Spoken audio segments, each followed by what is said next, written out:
કેમ છો ખેડૂત મિત્રો? મજામાં ને? 2 મિનિટની ફાર્મિંગ ટિપ્સની સિરીઝની અંદર તમારું હાર્દિક સ્વાગત છે.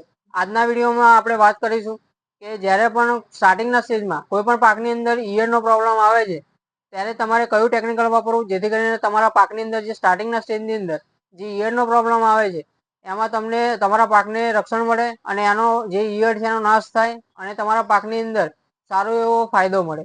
તો આપણે વાત કરીશું કે કયું ટેકનિકલ વાપરવું જોઈએ. તો એ ટેકનિકલની અંદર પહેલો આપણે ટેકનિકલ વિશે વાત કરીએ તો એની અંદર ઇમામેક્ટિન બેન્ઝોએટ 1.9% EC. જો આ ટેકનિકલનો ઉપયોગ તમારા સ્ટાર્ટિંગના સ્ટેજમાં તમે કરશો તો તમને ઈયળમાં સારું એવું રિઝલ્ટ મળશે અને તમારા પાકને ઈયળ સામે રક્ષણ મળશે અને જે ઈયળ નુકસાન પહોંચાડે છે તમારા પાકને એ પણ ઓછું થશે અને તમારા પાકને સારું એવું ઉત્પાદન મળશે અને તમારા પાકનો વિકાસ સારો થશે. તો આ જે ઇમામેક્ટિન બેન્ઝોએટ 1.9% EC છે એનો આપણે ડોઝની વાત કરીએ તો ડોઝ છે 25 ml એક પંપની અંદર. હવે બીજું ટેકનિકલની વાત કરીએ તો બીજા ટેકનિકલની અંદર વાત કરીએ તો ઇમામેક્ટિન બેન્ઝોએટ 5% SG. તો આ જે ટેકનિકલ છે એ ટેકનિકલનો ઉપયોગ પણ તમારે ઈયળના નિયંત્રણ માટે કરવામાં આવે છે.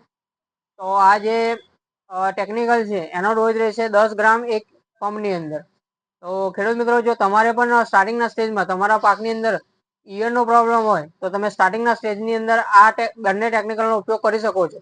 કારણ કે આ બંને ટેકનિકલ તમને સારા ભાવે મળી રહેશે, એટલે કે ઓછા ભાવે મળી રહેશે, જેથી કરીને તમારો જે ખેતીનો ખર્ચો છે એ પણ ઓછો થશે અને તમને સારું એવું રિઝલ્ટ તમારા પાકની અંદર સ્ટાર્ટિંગના સ્ટેજમાં મળશે. તો સ્ટાર્ટિંગના સ્ટેજમાં જ્યારે પણ ઈયળનો પ્રોબ્લેમ હોય ત્યારે આ બંને ટેકનિકલનો ઉપયોગ કરો, જેથી કરીને તમારા પાકની અંદર સારો એવો ફાયદો મળે. તો ખેડૂત મિત્રો, આજના વિડીયોમાં આપણે જે ઈયળનો પ્રોબ્લેમ છે એના વિશે વાત કરી. તો ખેડૂત મિત્રો, જો તમારે પણ તમારા પાકની અંદર ઈયળનો સ્ટાર્ટિંગના સ્ટેજમાં પ્રોબ્લેમ હોય તો આજે જ મુલાકાત કરો હરિઓમ એગ્રો સેન્ટર માતરની અને આ બંને ટેકનિકલની ખરીદી કરો, એ પણ બજાર કરતાં ઓછા ભાવે, જેથી કરીને તમારો ખેતીનો ખર્ચો ઘટશે અને તમને સારું એવું રિઝલ્ટ તમારા પાકની અંદર મળશે. અને જો ચેનલ પર નવા હો તો ચેનલ સબસ્ક્રાઈબ કરી દેજો અને વિડીયો માહિતીપૂર્ણ લાગ્યો હોય તો વિડીયોને લાઈક કરી દેજો. અને ખેડૂત મિત્રો, આ વિડીયો તમારા માટે જ છે અને તમારા ફાયદા માટે છે. તો આ વિડીયોને બને તેમ શેર કરી દેજો, જેથી કરીને આ વિડીયો બીજાને પણ મળે અને એમને પણ એમના પાકની અંદર ફાયદો મળે. ધન્યવાદ.